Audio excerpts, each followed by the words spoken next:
స్త్రీ శక్తి. అన్న ఎన్టీఆర్ మహిళలకు ఆస్తుల్లో సమాన హక్కు కల్పించారు. మహిళలకి ఆర్థిక స్వాతంత్రం ఇచ్చింది మన చంద్రన్న.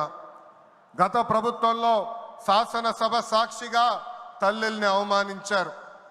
సొంత తల్లిని చెల్లిని మెడబట్టుకుని బయటికి గెంటేశారు. అర్థమైందా రాజా?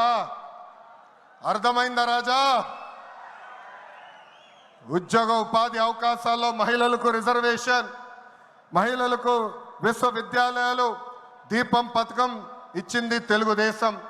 రానున్న రోజుల్లో మహిళల్ని మరింత బలోపేతం చేసి స్త్రీ శక్తి ద్వారా మనం కృషి చేయాలి. పార్టీ పదవుల దగ్గర నుంచి అన్ని రంగాల్లో మహిళల్ని సమానంగా బాధ్యత భద్రత కల్పించాలి. ఈరోజు నేను కొన్ని విషయాలు మీకు చెప్పాలనుకుంటున్నా. చట్టాలు శిక్షల వల్ల సమాజంలో మార్పు రాదు. సమాజంలో మార్పు రావాలంటే మన ఇంట్లో మార్పు మొదలవ్వాలి. ఇప్పుడు కూడా మనం కొన్ని పదాలు వాడతాం. గాజులు తొడుకున్నావా, చీరలు కట్టుకున్నావా, ఆడపిల్లగా ఏడవద్దు, ఇలాంటి పదాలు మనం మానేయాలి. అప్పుడే మనం ఆశించిన మార్పు సమాజంలో వస్తుంది. నేను ప్రతిపక్షంలో ఉన్నప్పుడు ఆనాడు ఒక మహిళా మంత్రి నాకు చీర గాజులు పెడతానని చెప్పారు.